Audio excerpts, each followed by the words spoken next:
जगत में प्रत्येक व्यक्ति को किसी न किसी प्रकार की निर्बलता अवश्य होती। जैसे कोई बहुत तेजी से दौड़ नहीं पाता तो कोई अधिक भार नहीं उठा पाता, कोई असाध्य रोग से पीड़ित रहता है तो कोई पढ़े हुए पाठों को स्मरण में नहीं रख पाता। ऐसे अनेकों उदाहरण और भी हैं। कि आप किसी ऐसे व्यक्ति को जानते हैं जिसे सब कुछ प्राप्त हो और हम जीवन की उस एक निर्बलता को जीवन का केंद्र मानकर जीते। इस कारणवश हृदय में दुख और असंतोष रहता है सदा। निर्बलता मनुष्य को जन्म से अथवा संजोग से प्राप्त होती, किंतु उस निर्बलता को मनुष्य का मन अपनी मर्यादा बना लेता है। किंतु कुछ व्यक्ति ऐसे भी होते जो अपने पुरुषार्थ और श्रम से उस निर्बलता को पराजित कर देते। क्या भेद है उनमें और अन्य लोगों में? क्या आपने कभी विचार किया? सरल सा उत्तर है इसका। जो व्यक्ति निर्बलता से पराजित नहीं होता, जो पुरुषार्थ करने का साहस रखता है हृदय में, वो निर्बलता को पार कर जाता है।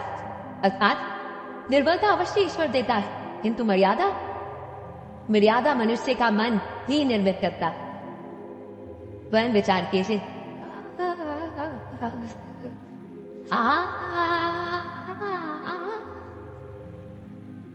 ज्ञान प्राप्ति सदा ही समर्पण से होती है, ये हम सब जानते हैं।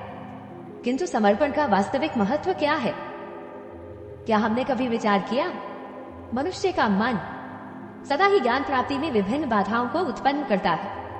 कभी किसी अन्य विद्यार्थी से ईर्ष्या हो जाती है, कभी पढ़ाए हुए पाठों पर संदेह जमता है, और कभी गुरु द्वारा दिया गया दंड मन को अहंकार से भर देता है।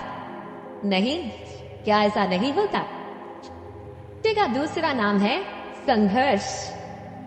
हृदय में आज इच्छा होती है और यदि पूर्ण नहीं हो पाती तो हृदय भविष्य की योजना बनाता है।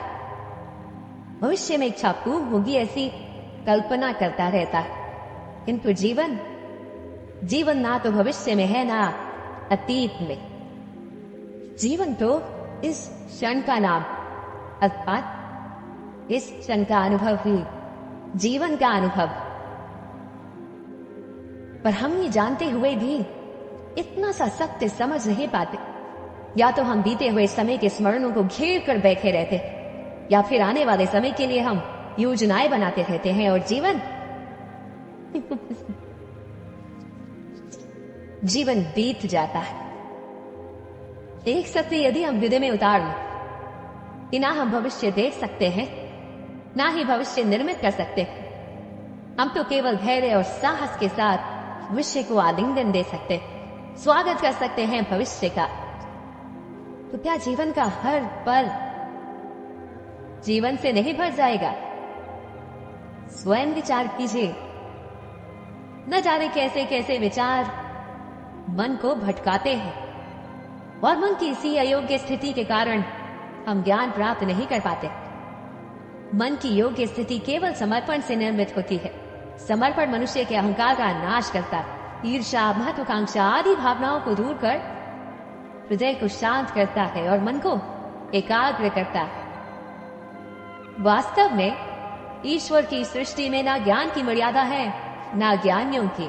गुरु दत्तात्रेय ने तो गाय और श्वान से भी ज्ञान प्राप्त कर लिया था। अर्थात विषय ब्रह्म ज्ञान का हो या जीवन के ज्ञान का या गुरुकुल में प्राप्त होने वाले ज्ञान का, उसकी प्राप्ति के लिए गुरु से अधिक महत्व है उस गुरु के प्रति हमारा समर्पण। क्या ये सत्य नहीं? पवन से युद्ध करने वाला पत्ता यदि पेड़ से गिरता है तो भी आकाश की ओर उठता है। पवन से झुकने वाली घास वही भूमि पर रह जाती, किंतु क्या दरिद्र नहीं टूटता? क्या आत्मा दरिद्र नहीं हो जाती? क्या ईश्वर से अंतर नहीं हो जाता? स्वयं विचार की। दिमाग के द्वारा हम दूसरे व्यक्ति को निर्णय करने की अनुमति नहीं देते, अपना निर्णय उस व्यक्ति पर थोपते, अर्थात किसी की स्वतंत्रता का अस्वीकार करते हैं। और जब स्वतंत्रता का अस्वीकार किया जाता है तो उसका हृदय दुख से भर जाता है, और जब वो सीमाओं को तोड़ता है तो हमारा हृदय क्रोध से भर जाता है। क्या ऐसा नहीं होता? प्रत्येक मनुष्य के जीवन में ऐसा क्षण अवश्य आता है जब सारे स्वप्न, सारी आशाएं, सारे दृश्य ध्वस्त हो जाते हैं। जीवन के सारे आयोजन भी बिखर जाते हैं। एक और धर्म होता है और दूसरी ओर तो इसी को धर्म संकट समझे। जब धर्म का वहन ही संकट हो और धर्म का त्याग ही दुख हो। विचार कीजिए, कभी किसी वजन के विरुद्ध सच से बोलने का अवसर प्राप्त हो जाता है, कभी ठीक दरिद्रता के समय सरलता से चोरी करने का मार्ग प्राप्त हो जाता है, कभी किसी शक्तिशाली राजनेता या राजा के कर्मचारी का अधर्म प्रकट हो जाता है। सबके जीवन में ऐसी घटना बनती ही रहती है। अधिकतर लोग ऐसे किसी क्षण को धर्म संकट के रूप में जान ही नहीं पाते। हमें किसी प्रकार के संघर्ष का अनुभव ही नहीं होता।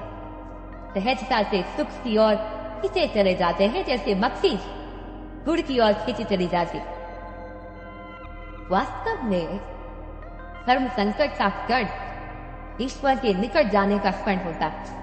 यदि हम संघर्षों से भयभीत ना, सुख की ओर आकर्षित ना, अपने धर्म पर दृढ़ रहे, तो ईश्वर का साक्षात्कार दूर नहीं। दो व्यक्ति जब निकट आते हैं तो एक दूसरे के लिए सीमाएं और मर्यादाएं निर्मित करने का प्रयत्न अवश्य करते हैं। हम यदि सारे संबंधों पर विचार करें तो देखेंगे कि इन सारे संबंधों का आधार यही सीमाएं हैं जो हम दूसरों के लिए निर्मित करते हैं। और यदि अनजाने में भी कोई अन्य व्यक्ति इन सीमाओं को तोड़ता है तो उसी क्षण हमारा हृदय क्रोध से भर जाता है। इन सीमाओं का वास्तविक रूप क्या है? क्या हमने कभी विचार किया?